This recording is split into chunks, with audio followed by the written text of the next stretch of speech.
Welcome to the Skills webinar on strategies for increasing social success in the classroom for individuals with high-functioning autism and Asperger's.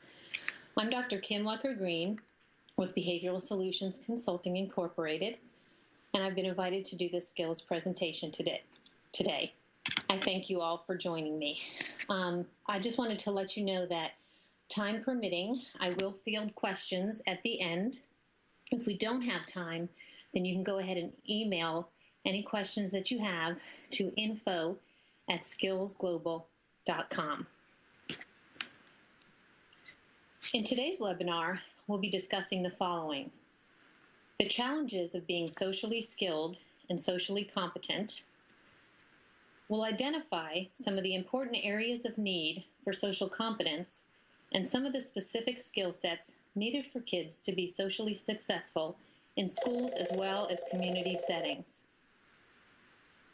I'll outline the components of effective social skills programs as identified in the research literature, and I'll discuss some of the most successful approaches for training these skills, and also some effective intervention strategies and methods for teaching some of the most relevant skills. So let's first take a brief moment to consider some important questions related to today's topic. First of all, why do some kids lack social skills needed to successfully interact with others?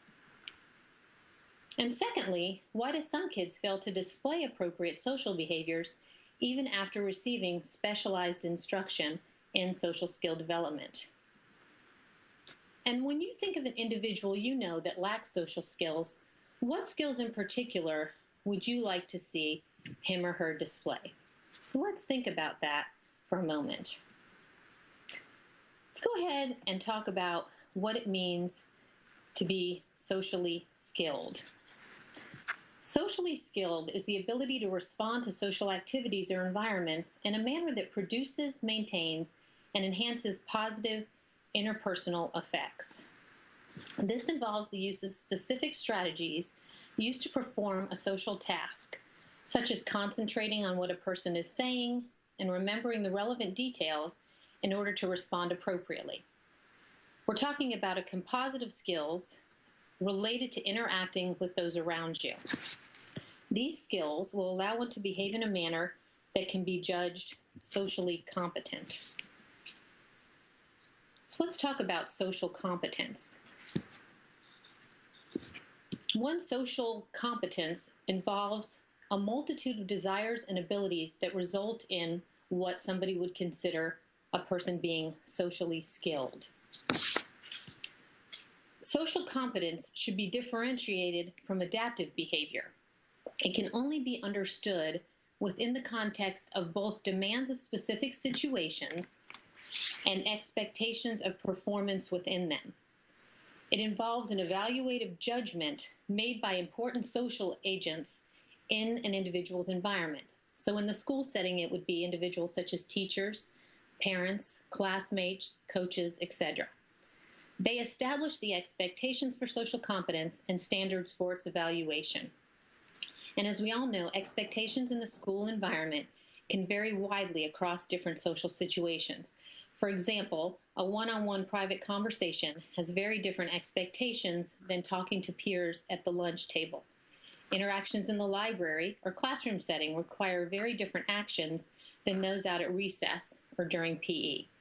Responses to a peer, per se, that just received an award would be different than responding to a peer that just got reprimanded by the teacher. So those are just some examples of specific situations. Now let's look at the relationship between social skills and social competence. Social skills are what allow an individual to achieve valuable social outcomes, such as these: friendship, peer popularity, teacher or supervisor acceptance. Social skill deficits, when identified, need to be remediated. Remember, we're talking here about really, truly fitting in and being accepted by those in the school or in community settings. So when important social outcomes are not being achieved, that's when social skill deficits must be identified and remediated. Then these newly taught skills can be applied within specific settings to improve the overall social competence levels of the students. So in thinking about all of this, let's think about what makes you so socially competent. Let me ask you, are you really socially competent? Are there areas in which you may not be socially competent? Maybe. There's probably situations that we all can think of where we may have not felt like we were socially competent. We've probably all experienced a social situation or two in our lives where we felt a little bit awkward in social situations, a little out of our element. But overall, most of us would probably describe ourselves as socially competent people. And what is it that makes us competent? So some of those things involve the fact that we are motivated to learn appropriate actions, and we're able to perceive social situations accurately so that we can in turn respond accurately. We can identify the skills that we need to use in individual social situations, and then we have the skills that enable us to adequately perform the responses that we need. We're sensitive to social feedback, some of us, and we can adjust behaviors to fit situational requirements.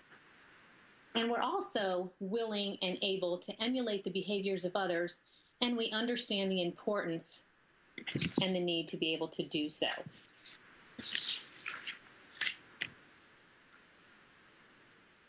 So I'm going to quickly kind of go through these next couple of slides that talk about the reasons for the lack of social skills. Most of us are pretty familiar, if we're working with individuals on the autism spectrum, with the things that I'm going to discuss. All right, related to visual spatial processing, children with autism spectrum disorder tend to rely on language as their primary source of information. They're often less tuned in to the visual information and able to process it effectively, so they don't naturally watch others to learn. Holistic processing is where individuals tend to notice the details but tend to miss the big picture. So it's the problem of over-selectivity that we're familiar with. Our students tend to have significant issues with holistic processing, which hinders their abilities to respond effectively in social situations and learn social skills through natural daily experiences. Deficits in these areas make it difficult for effective social learning to occur in a natural way. And then there's specific challenges with inferring the intentions of other people. This can lead to inappropriately harsh or defensive reactions to social situations and can oftentimes leave these individuals vulnerable to being manipulated by more savvy peers. And we've all seen the situation where an individual is being teased by their peers and they're completely unaware that they're being teased or made fun of. Some additional reasons for lack of social skills involve abstract reasoning and problem solving. A lot of the individuals on the spectrum have a difficult time with being able to understand and solve problems. They have difficulty recognizing what their options are in social situations and making an appropriate choice. So this results in them kind of getting stuck or locked onto an ineffective behavior or becoming frustrated and melting down. Also, processing speed is an issue here and is a difference that individuals with ASD have related to the typical learner. Even though individuals with high-functioning autism and Asperger's can have very strong language skills, they can often be overwhelmed very easily by a rapid flow of information that comes at them in a social situation.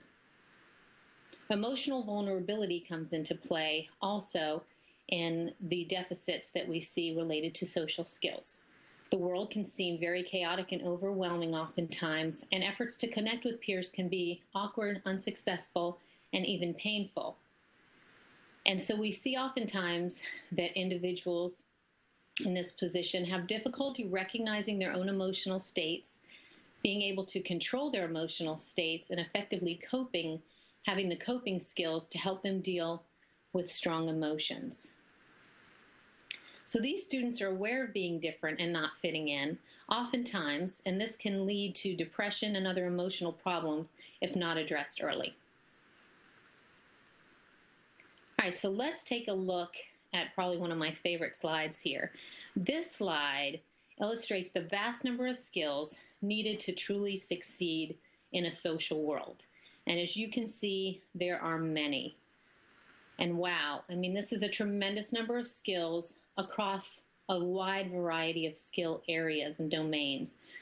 There's cognitive skills that involve analytic thinking and conceptual thinking, motivation so that individuals will persist in learning situations that are difficult for them, communication skills involving concentration, attention, both verbal and nonverbal skills, self-awareness, being able to manage and control feelings, showing empathy for others. So as this slide illustrates, there's a tremendous number of skills that are necessary for a person to be socially competent, and it's extremely complex.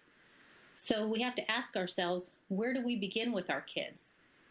And all of these component skills interact with one another in various ways to be able to allow us to appropriately respond across a wide variety of social situations that we encounter.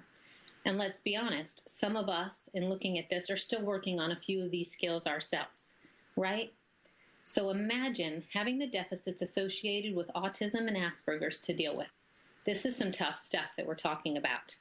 And I think this illustration really puts things in perspective and lets us know what we're really dealing with. So, where do we turn for help in trying to address this vast array of issues that need to be dealt with?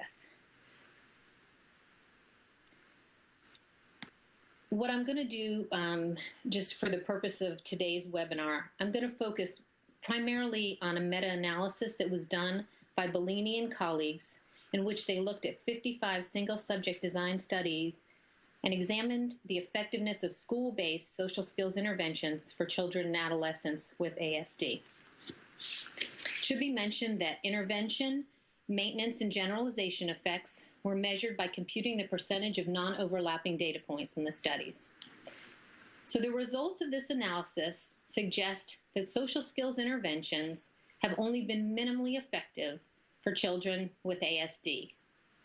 Ouch, not what we're hoping to find, right? But it's important also to understand that assessing effectiveness of social skills training is challenging because the social skills that were targeted, their definitions, the training methods used, and the measures of progress can differ greatly across studies.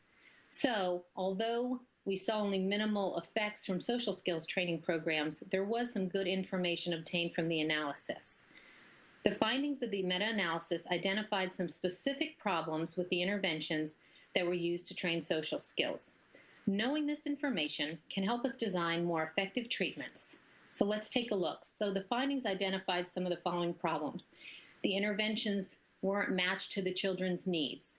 Well, we know that if the interventions don't match the needs, we wouldn't necessarily expect that they're going to be effective in addressing those needs. The lack of generalization of skills was seen into the natural settings, which was a problem, again, of how a lot of the social skills training is done, because it's not done in oftentimes in the natural settings. The short duration of treatment was a problem. There was a failure to motivate skill performance, and they found that it was most effective for middle and high school students, and then the lowest maintenance was in the preschool-aged children. And then interventions that were delivered in the classroom, of course in the natural environment, as we would expect, had stronger effects than the pull-out programs. But don't despair. Many ABA strategies have shown to be effective in teaching a variety of social skills. So some examples, of course, include what we know to be effective: modeling, prompting, and reinforcement, teaching things such as eye contact, appropriate content in conversation, initiation of conversation, appropriate play skills, and also increasing the frequency and duration of interactions have all been shown to be effective using modeling, prompting, and reinforcement interventions. And there's more. There continues to be increasing support for some of the following things. Video modeling, which has really shown in the last 5 to 10 years a huge increase in the research literature. Social stories, which is now an emerging treatment for teaching some social skills. Social thinking, which we'll talk about some of these in a little more detail later, which is the work of Michelle Garcia Winner. And structured learning is another approach that has shown to have some good results. So the outcome research has identified some critical components of skills training. So let's look at some of these key components of effective social skills training. The first one is assessment, right? So assessment allows you to prioritize relevant skills based on input from key stakeholders. Of course, as we talked about before, the parents, teachers, peers, and coaches and other people that the students would interact with, right? And allows you to take a more functional approach at addressing those specific behavioral deficits. And also looking at interfering behaviors, behavior excesses as well, right? And one of the things that I wanted to discuss here was the social skills solution, which is a manual for teaching social skills to children with autism. What I like about this checklist, it includes 10 modules and 3 different levels.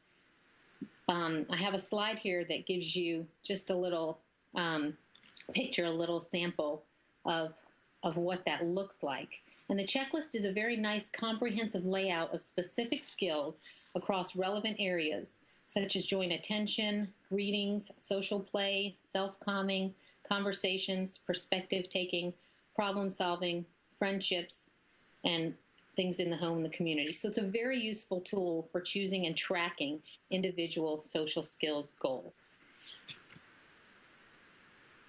So let's take a look at some other commonly used instruments. Some others that you may or may not be familiar with: the social skills rating system, the social responsiveness scale, the SCQ, which is the social communication questionnaire, and the autism social skills profile in Scott Bellini's book, as well as the social skills checklist. So while these may be helpful in identifying some general deficits in children, they may not provide enough specific guidance necessarily for meeting the most vital needs of a child to progress socially. It'll be important to conduct some in vivo observations to really thoroughly assess what a student needs in their individual school settings. So this first step of assessment is really key to developing effective social skills interventions for your students. Second is motivation. We all know the importance of motivation and understand that this is really key to successfully teaching appropriate social interactions.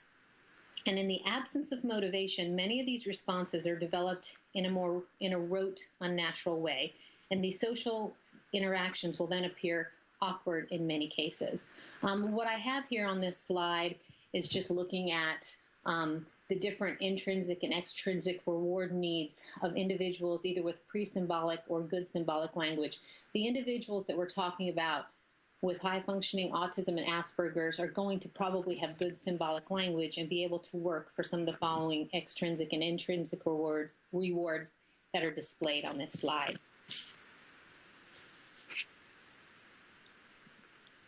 Okay, the third component is initial skill acquisition.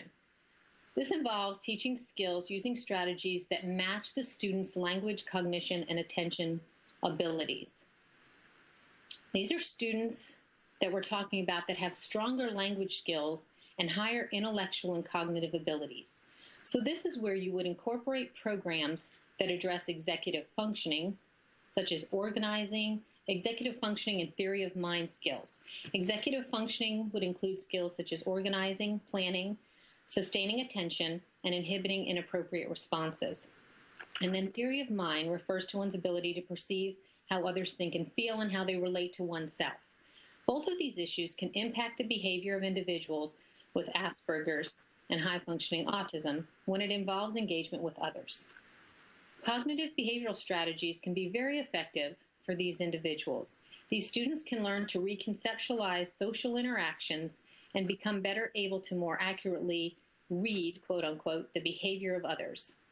Once they understand others' motives and the rationale for the code of conduct that exist in various social situations, they can more easily monitor their own behavior and adjust their responses to other people and situations. The The fourth component is generalization. And this involves making sure that we're programming for generalization whenever we're teaching social skills in the school setting.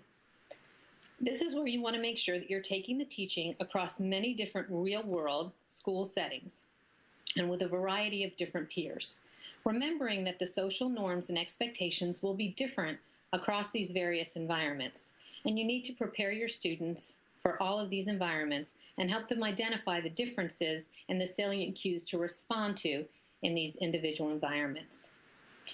Visual support such as power cards that provide simple rules for social engagement, such as making eye contact, using proper body orientation, facing the listener, and staying on topic, are also good tools that individuals can use in the school setting that can provide support without having an individual stand out or look too awkward in any social situation.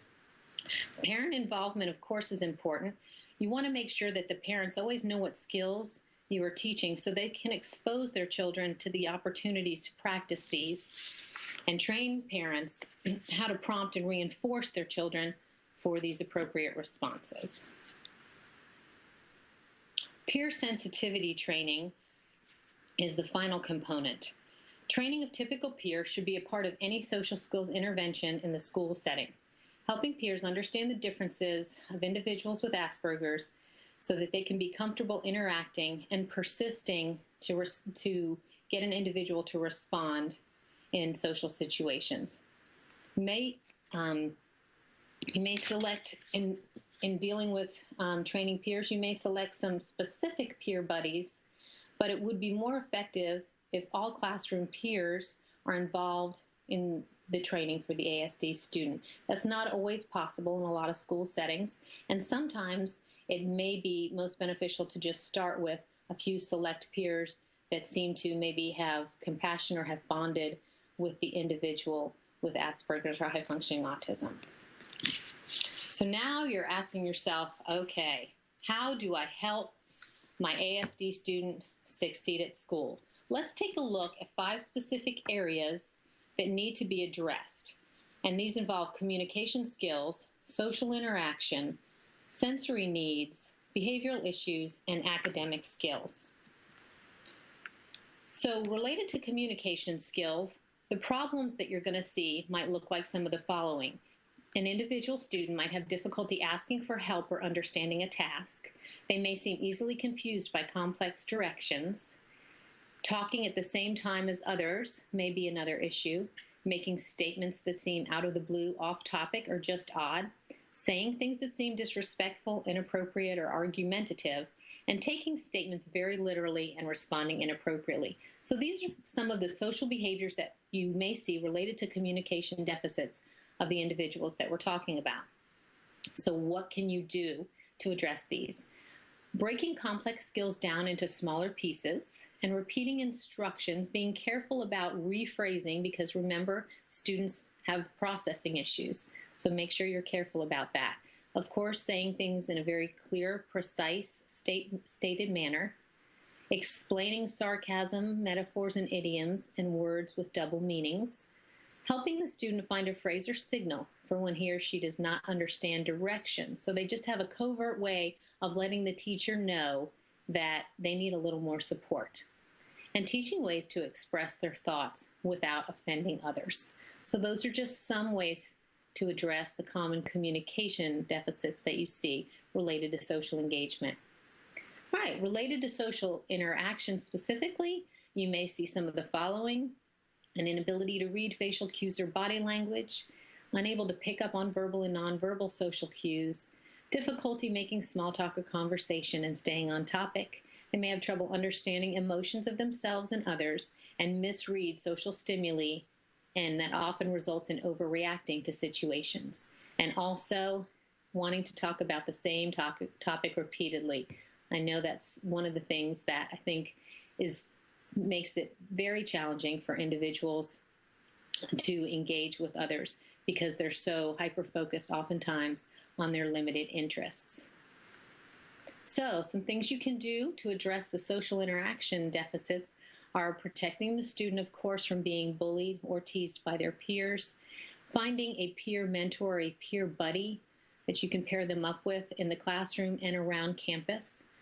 Knowing the difference when a person's being isolated by choice and when they're isolated because the peers won't include them. It's very, very important that teachers and school staff really do make sure that they're observing and knowing whether or not it's because an individual's choosing to be isolated or it's because they're being excluded by their peers. Being able to help classmates understand how to respond to individuals on the spectrum.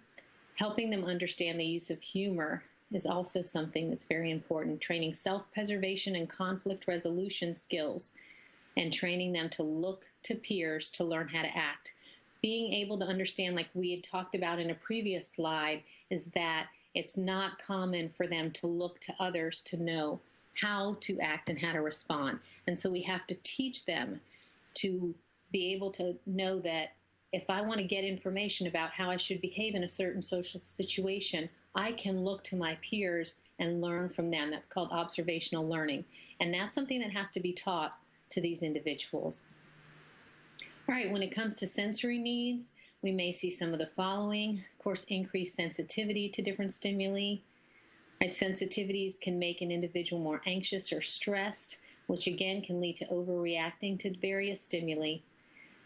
Difficulty with staying focused, needing to be able to move around and seeking additional sensory input can be very disruptive sometimes in social situations, and the need to deal with the sensitivity quickly because they can get overwhelmed and overreact. So what should you do? Of course, you want to help them be able to predict environmental changes and make them aware to reduce anxiety and give them a chance to prepare and adjust. Provide a personal quiet space if they need to relax or collect their thoughts.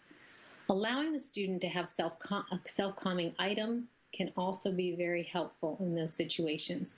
And of course, teaching discrimination of where and when certain behaviors can be done and why this is important. Related to behavioral issues, I'm sure we've all become pretty familiar with some of the behavioral issues that we'll see with these individuals. You'll see, of course, egocentric and selfish actions, sometimes easily annoyed or agitated, tendency to state exactly what's on their mind without any filter, sometimes mood swings, explosive behavior, both verbally and physically. We see a lot of these individuals tend to be perfectionists, and things need to be just a certain way, and sometimes they can't move on if things aren't just perfect, and that can interfere significantly in social situations. Okay, and oftentimes they get stuck thinking about a problem or a special interest and have difficulty switching gears without significant support. So things that we want to do is involve teaching self-awareness, self-monitoring, and self-regulation. This is very important. Identifying triggers, helping them identify and being able to monitor their responses. The zones of regulation is a cognitive behavioral treatment approach that many of you may be familiar with that is very effective with individuals with ASD. Teaching the student replacement behaviors, of course, when they're feeling frustrated, angry, or anxious. Being able to train them so that they can wait and gain attention appropriately. So there's, again, modeling acceptance of the student for peers, making sure that you don't take the student's comments personally. Again, this is going to take a lot of training to be able to get them to be able to understand that. And that's some of the work of Michelle Garcia-Winter. Being consistent and clear in your expectations and consequences for both appropriate and inappropriate behavior.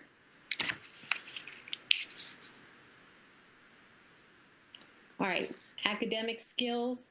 They may be strong in concrete subjects such as math and science, weak in abstract areas is common, unable to find the main idea, not be able to discriminate what's relevant in academic lessons, avoiding certain subject that they may be uncomfortable with, or overstimulated during lengthy activities.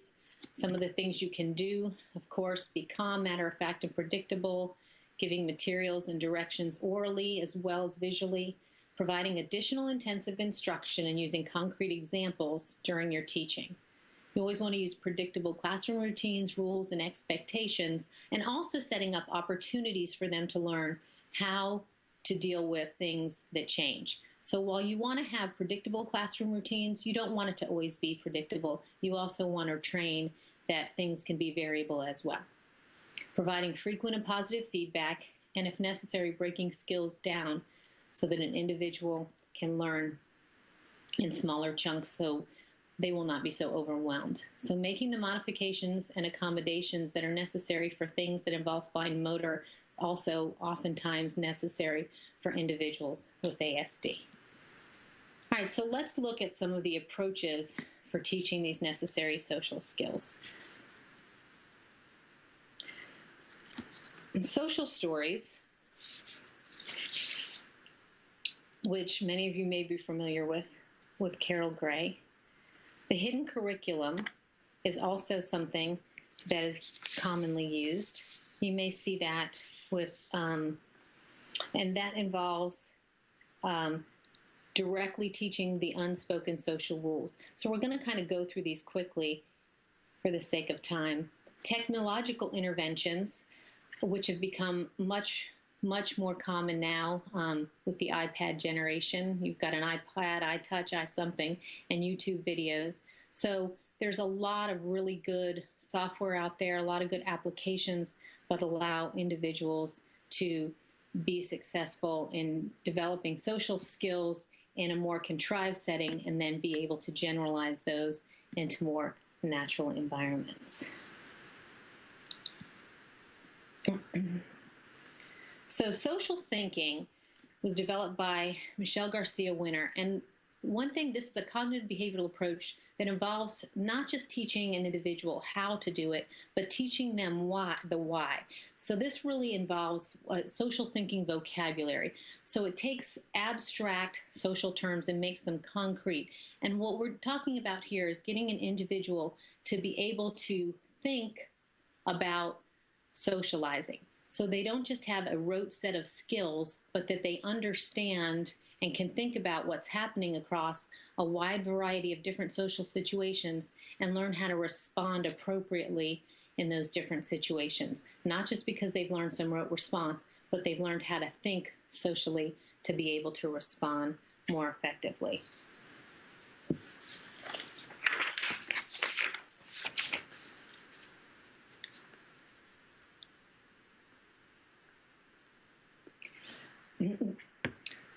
The work of Tom Kowalski on teaching to be in the zone is also something that I found to be very effective. And that really goes along with the social thinking. It's more of a cognitive approach. It involves really developing appropriate stimulus control over social behavior so that the social responses can come under control of specific antecedent stimuli. So it really has to do with discrimination training. And being in the zone is a term that's used to describe what most people would expect to see in a given situation. So it's based on the idea that for any situation, a set of expectations has already been decided upon by a majority of individuals. So if you're walking around with your zipper down, for example, you are out of the zone. We need to make individuals with Asperger's aware of how they are seen by others so that they have this awareness and they know when they're in the zone and when they're not in the zone.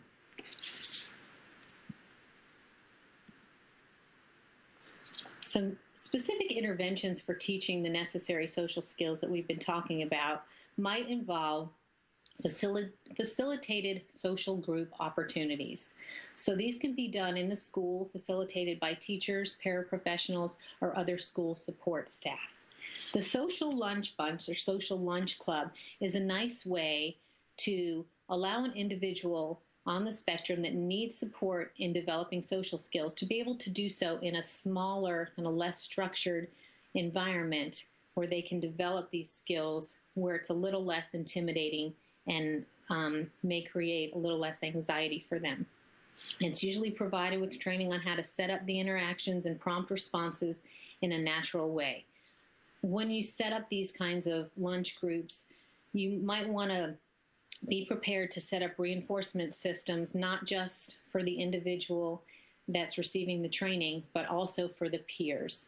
So ideally what we would want is for the social interactions themselves to be naturally reinforcing to all the individuals.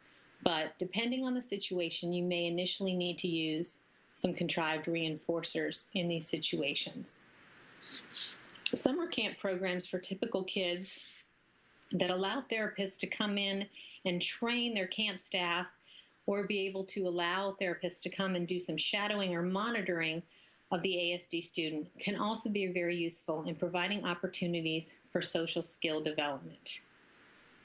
Cooperative learning tasks should be incorporated into daily classroom curriculum for most academic tasks, such as math drills, reading activities, art and science projects, etc. And as I stated before, video modeling has grown tremendously over the past decade as a means for teaching social skills. There are a lot of really great videos out there available for teaching a wide variety of social skills to individuals with high-functioning autism and Asperger's. Many of them are pretty good. And also, making your own videos using target students and other familiar people can also be very effective. You'll want both examples of inappropriate and appropriate responding in these videos to really teach the discrimination and recognition to your ASD students. Modeling and role-playing can be done in more isolated settings to train specific social and pragmatic language skills, but must quickly be brought into a natural setting. Now let's talk about the option of whole class social skills training. Social skills are an area that many typically developing students struggle with. So not just individuals on the spectrum, but all children, especially those going into the middle school years. It's therefore a good idea to include some kind of social skills curriculum in these classroom activities, with social skills lessons being taught on at least a weekly basis, if not daily. You want to make sure, if you're involved in these lessons, that you're doing some of the following. You want to make sure that you have motivation for all students to be involved, and those are some examples of some things that we all know work effectively for individuals in the classroom. You want to make sure to ingrain the skill by practicing immediately. You may give daily mini lessons and review periodically during open, opportune instructional times. And you always want to make sure you're recognizing and reinforcing students for displays of those appropriate behaviors or approximations of the target behavior as you're shaping on those skills. Here's an example of what's called a T-chart. So a T-chart is something that you can do with the whole class that involves picking a target for the week. The example I have here is attentive listening. And you have the students as a group operationalize the behavior in terms of what that behavior would sound like and what that behavior would look like. So a T-chart is used for laying out a specific social skill that's going to be taught, and then training the students to be able to operationalize and identify that target social skill, both by what it looks like and, of course, what it sounds like. In addition to whole class social skills groups, it may sometimes be best to provide social skills training in smaller groups. Like I said, I think it's really going to be dependent oftentimes on the situation for an individual student, the makeup of the class, the resources that are available to a student, or to a teacher rather, whether that student is in a supported setting with other special needs individuals, or if they're mainstreamed fully into a reg ed environment. But small group social skills instruction can involve anywhere from 2 to 8 students, where students can practice and get feedback. It often involves modeling and role playing, allows practice of the targeted skills for any individual student, and allows them to get feedback on how they're doing.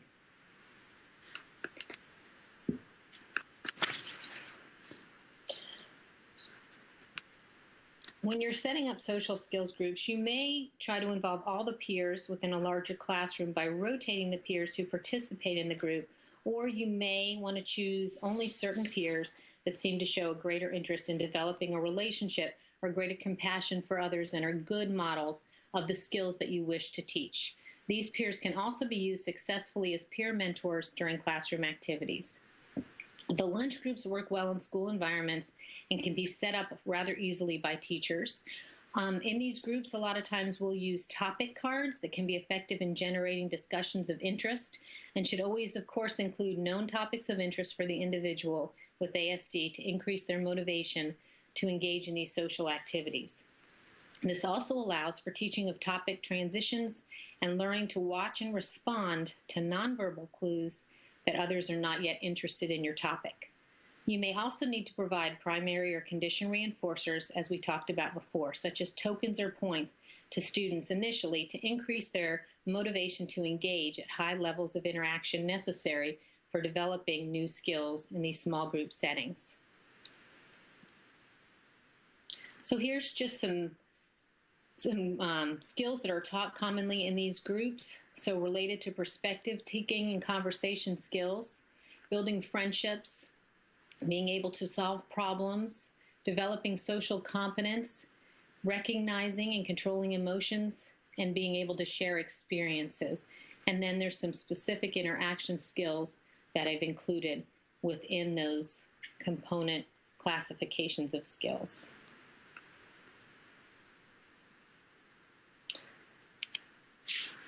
So my final slide really is focusing on what the key is going to be in successfully training the social skills necessary for individuals with high-functioning autism and Asperger's to succeed in their school environment.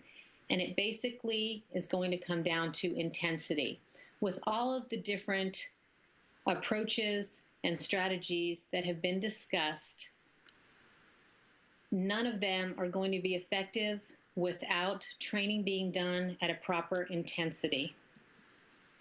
We have to make sure that we're increasing opportunities for learning these relevant social skills, that we're planning and preparing for these opportunities, and we're making sure that these are not just happening haphazardly, but that as educators, as school support staff, as parents, as therapists, that we are working together to provide these opportunities in a structured way, in a planful and meaningful way.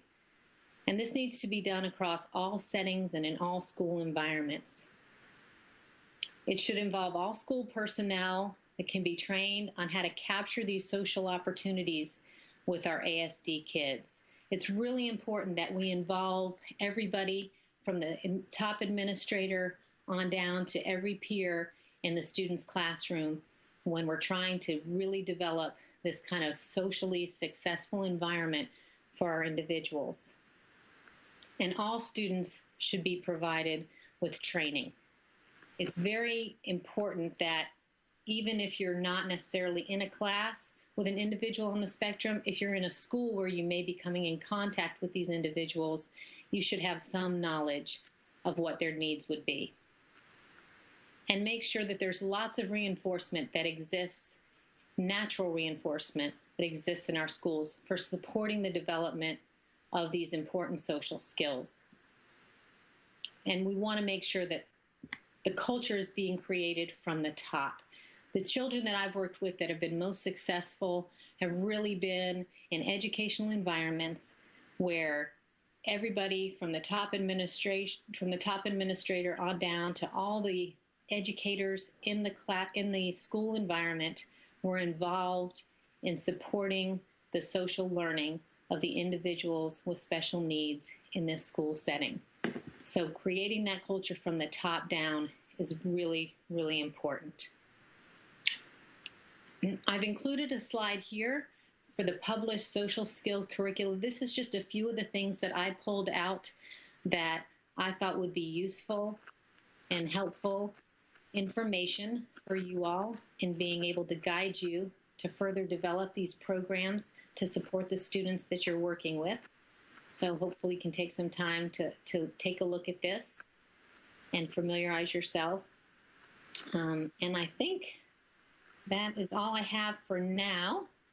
So if we've got time, I think we're probably about out of time. So I don't think I'll be able to respond to your questions at this time.